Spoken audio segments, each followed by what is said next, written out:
Just real quick, I just wanted to show you the coolant, and here is the concentrate. It's 250 milliliters, and you're supposed to mix it with distilled water. So you're supposed to use 750 milliliters distilled to the 250 of the concentrate.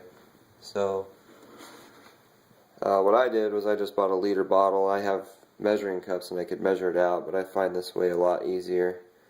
So I have a liter water bottle that I just kept, and pour this in first, and then you just fill the rest up with the distilled water here. So, and then it'll give you this coolant, and this is what color it'll look like even with after I add the water. So I don't know, it kind of looks weird in the camera, but it's really a red, nice red color. So that's it. Real quick, I wanted to show you guys kind of the draining of the loop, just a little part of it. So on the bottom of the pump here, I've got my drain valve here from Bits Power, and I strongly recommend, if you're a first-time water cooler, to implement some sort of draining system into your water loop. Just makes things 10 times easier when you go to change things around. So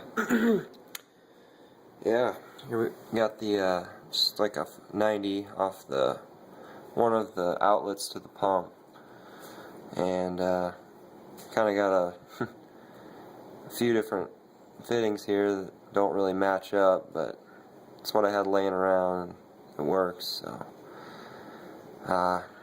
just keep it that way for now.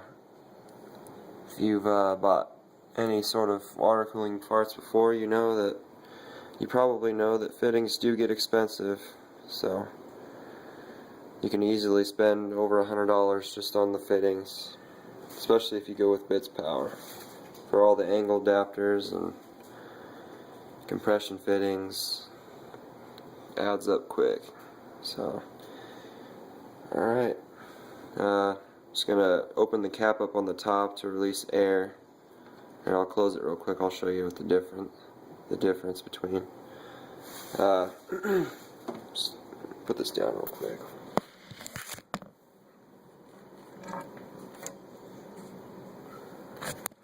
Alright, so I've opened the valve now, and nothing's even draining out, hardly. It's because the air can't get out of it. So that's why once I start loosening this, the water starts to flow out. You can see it.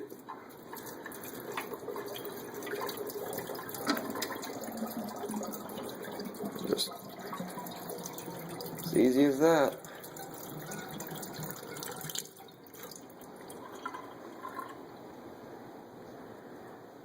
Yeah, I'm probably going to have to move things around a little bit because there's a bunch of water stuck in the radiator, I'm sure. Can't get 100% of it out. That's why before, when I drained my loop, I still had leftover dyed water, so that's why it messed up my pastel red over there. So that's all I'll probably show for this. I'm gonna move it around a little bit, get all the water out, take the pump off, and then I'll be back. Little update on the build, or I mean the installation of the pump. I got it swapped out, and I sleeved the wires. Kind of see it in focus. I had to drill out that hole because after I had sleeved the wires, I wasn't able to get the plate onto the pump. I also took some padding that I just found laying around, probably from a package that I bought from some time, I don't know. I cut a piece off and then I put it behind the mounting plate right there. Looks kind of messy, but once you have the pump installed in there, you won't even see it anyway, so hopefully that'll work. Pretty sturdy.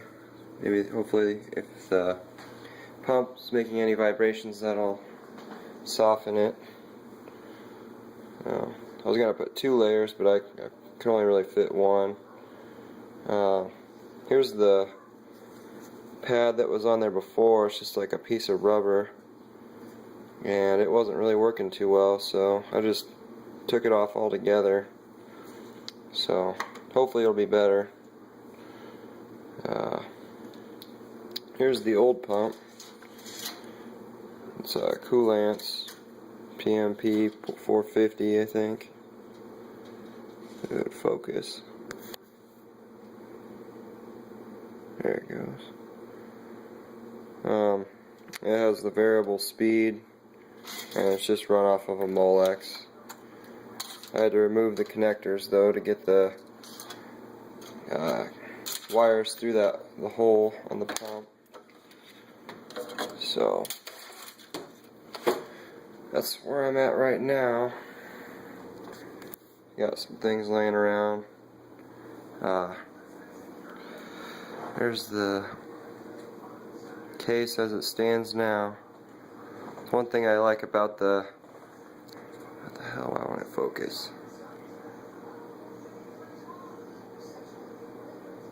Did I get it to focus?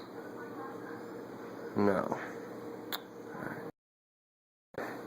Caselabs case, really big. As you can see, it's the ST10. I think I mentioned that before. But yeah, it definitely allows you for a lot of space up top for radiators. That's a 60mm thick, 480mm radiator. Still got room to spare too. You could fit their monster. You could fit a monster radiator up there, no problem, with push-pull fans. Put one on the bottom too, and then Caselabs has a bracket that you can mount here for the power supply. That way it hangs down here. The cables run out the back and then wherever, and then it frees up the bottom so that you could have a 480mm radiator at the bottom. And I was thinking about doing that, but honestly, for what I've got in here, a CPU block and a GPU block, I really don't need it. But could also put one here up front. I was thinking about putting a 360. So a lot of options. It's one of the great things about this case.